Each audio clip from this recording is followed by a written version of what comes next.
when he published Long Walk to Freedom, he was asked in a setting like this, press, if your book becomes a movie, Mr. Mandela, who would you want to play you? He said, I was Brown.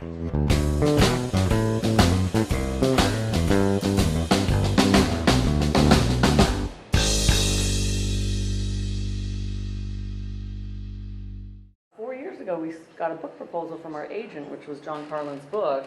It was just a proposal, not a whole book, that talked about the 95 World Cup, and I was shocked because I had never heard about it, and I was ashamed that I hadn't heard about it, but I thought, wow, this is a great story. In fact, if we tried to do that story in Hollywood, people would think we made it up. That's how good, that's how perfect it was for a movie, because, you know, it has the underdogs, it has triumph of the spirit, and it has Mandela. It feels very real. And I think that if it doesn't feel real to me, it won't look real to you. And that's yeah, every time we were on set and I got into character, so to speak, I was Mr. Mandela. I'm an executive producer. That is not a job. I only have to say the words and not bump into the furniture. I was only concerned about not being able to sound like him, that I wouldn't get his cadence and rhythm and accent right. The rest of it you can do, physical stuff, you know, you can do. And afterwards, I felt, yes, I'd done the best Madiba I could be. I'd given it my absolute best. But was I certain that I had done it justice? No, still not. I've been following it on the radio and whatever, and I think it's really, really cool that Morgan Freeman's made this movie. With Morgan Freeman coming out, we're so excited to see him. Especially in Durban, it's really good. We've been waiting here for 3 hours just to see him. Anat Singh organized a meeting so I could meet Madiba, and I did. And I told him at the time that if I was going to play him, I needed to have access to him. I needed to be able to get up close and personal to hold his hand. And he said, okay. So for years, you know, up until now practically, whenever we were in proximity, I would go to see him. So I visited him in many different places in the world. And I just spent that time most of it just watching him. Some actors like a strong director, and I don't quite know what that means because I don't think they're any stronger than Clint, but Clint's way of working with actors is not to work with not to work actors, he works with you. In other words, I have all of the latitude I need to do what I want to do. You know, he says, okay, what do you want to do? They let me do it, and then see if we can accommodate it with the camera. And if we can't accommodate it with the camera, he'll ask me to do it a different way, but still within the parameters of what I want to do. That is so empowering, I can't tell you. And most of the actors who ever worked with Clint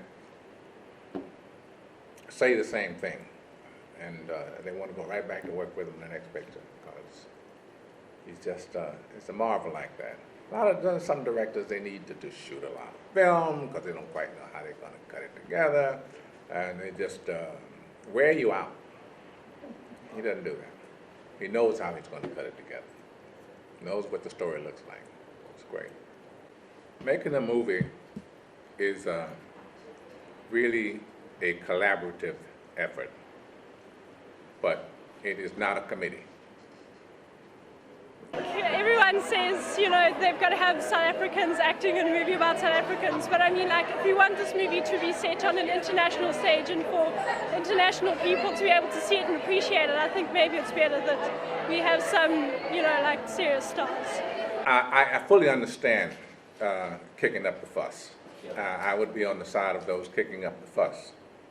Nobody kicked up a fuss about me because I'm the anointed one.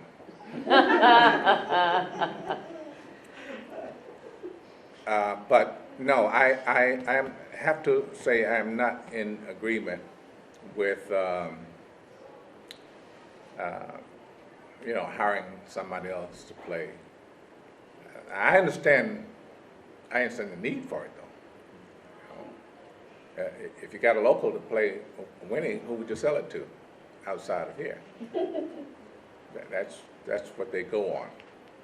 Jennifer Hudson may be, they can go to a bank and say, well, we need $40 million to make this movie. You guys have any favorite rugby players at the moment? Francois Steyn, Skulk Burger. Monet Steyn. Well, Joel Stransky, obviously I'm kind of a big fan of Joel Stransky, but my favourite rugby player at the moment is Stefan Blanche. And it's all about the rugby here. It's got nothing to do with how they look. No, it's all about the rugby. Catching a ball. I don't agree. Rugby, you play the whole time, unless you get knocked cold. Or something is broken and you can't stand on it anymore. And I put it that way because I know that Francois Pienaar has broken things and kept running. And in America, when we play football, they play football, they have on big helmets, face masks, shoulder pads, kidney pads, hip pads, thigh pads, cups. And at the end of careers, a lot of them are crippled, half crazy, suffering from things like dementia. That's with helmets, shoulder pads. Imagine playing the same kind of game, no helmets and no padding. I think anybody who wants to get out on the field and do that with behemoths, the size of the guys that are running into each other like that, crazy. Oh, I play rugby and I love it.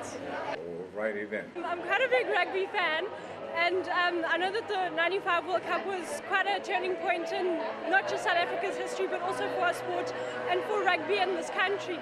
You know, it was such a huge political thing for Nelson Mandela to get up there with Francois Pienaar. You know, it was a stadium full of Afrikaners, and you know, a lot of people probably, you know, didn't like him at the time, but that act of his, you know, showed him that we are a united country. So I think it's, you know, quite an important historical event. If it's thumbs down, it's real bad. We wasted a lot of time and money. So your thumbs up means everything. Thank you so much.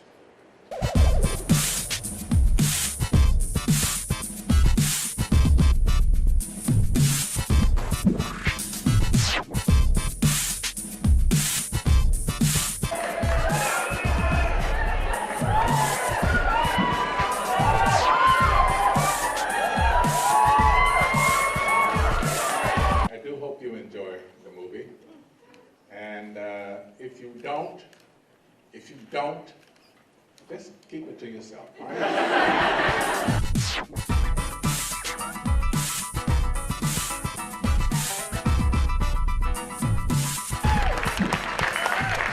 Life is hard and then you die. Don't complain. Make film, act, practice. The Daily News? No.